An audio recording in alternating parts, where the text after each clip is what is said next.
Good evening, everyone. Some of those who follow our teachings want us to share something on time, and I hope it will be a blessing to all those who are following or who may listen to this podcast. I won't be long. It has to do with time management. And someone was interested why we do things the way we do it. And after this short teaching, you're going to understand why. This is my source is Bob Proctor. He was a Canadian author, writer, preacher, lecturer, teacher, conference speaker, clergyman, whatever you may want to call it. But he was a great guy. He should be late now. He passed out February this year. A man of great wisdom and wealth of knowledge he was. So every living being have the same amount of time, whether you are rich, whether you are poor, educated, illiterate, homeless, beggar, criminal, prostitute in the street, bank executive, university lecturer. We don't have the same amount of time, I'm telling you. The problem is not with the time, but what you do with your time is what really matters. And there are some who go ahead taking on time management courses, time management seminar. And they spend a lot of resources, a lot of money going through this time management program, which is a complete waste of resources and a complete waste of time as well.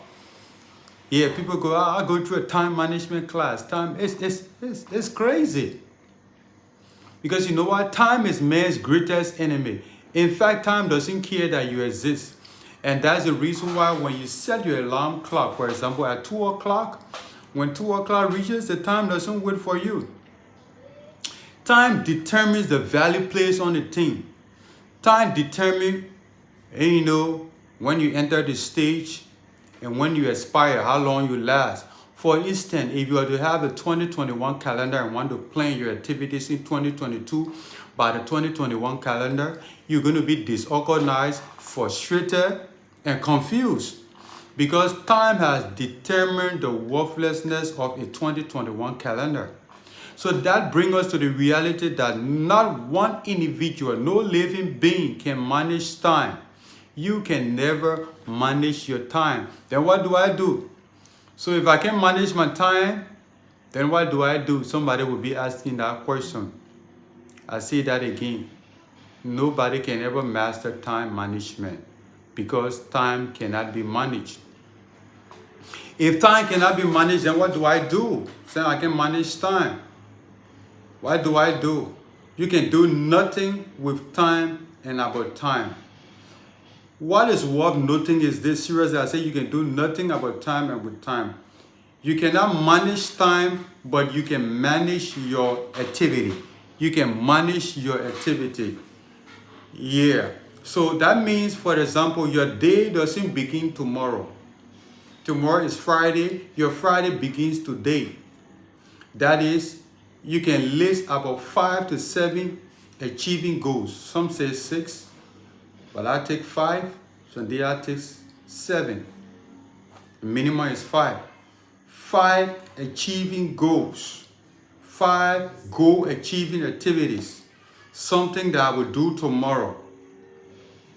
And those 5, 6, or 7 goal achieving activities are the thing I'm going to dedicate my time to achieving tomorrow. So I can manage time, but I manage my activity. And I do that with deliberate discipline. You gave yourself to what you set out to do and must make the difference. So if you gave yourself, you say, I have these 5 goal achieving activities. I have these 10 goal achieving activities.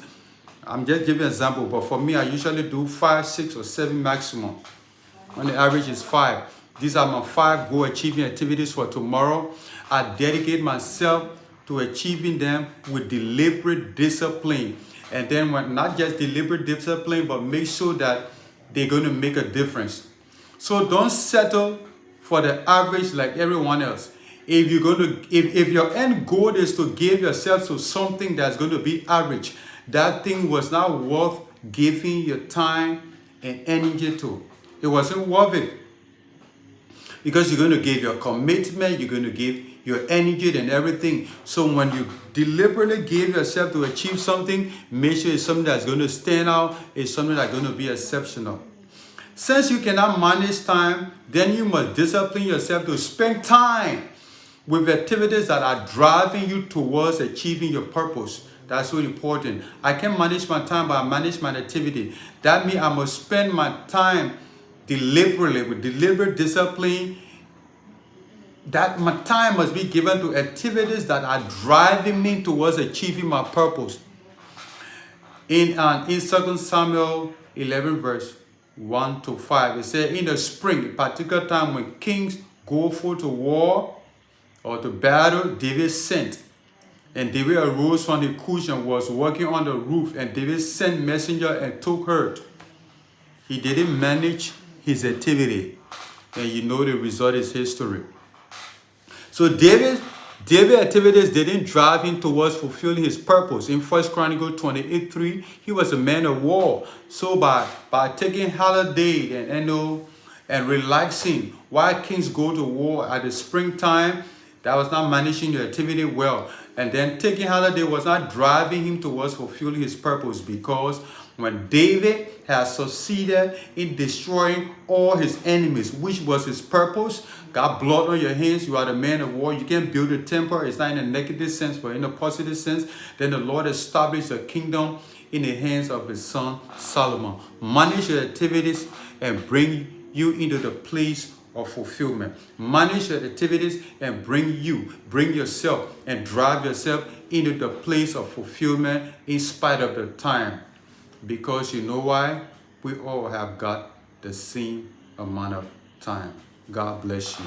You can manage time, but you can manage your activity. Spend your time around activities that are driving you towards achieving your goal. God bless you. And that's the secret behind why we do what we do, and why we wanted to stand out. Because the thing I'm doing, if you've already done it, it's not, and I'm going to do it and not make any difference, it's not worth doing it in the first place. God bless you. Good night. Write down 5, 6, or 7 goal achieving activities and begin your tomorrow with it. And somebody say, why if I don't achieve? Oh yeah, you wrote down 5 activities, 6 activities, or 7 activities, and the next day you begin your activity and you were able to achieve 4, and probably that 6 you wrote, you got a 2, write a 2, add a 2 to the one for the next day. That means you're not going to have 6 plus 2, 5 plus 2, 7 plus 2. No.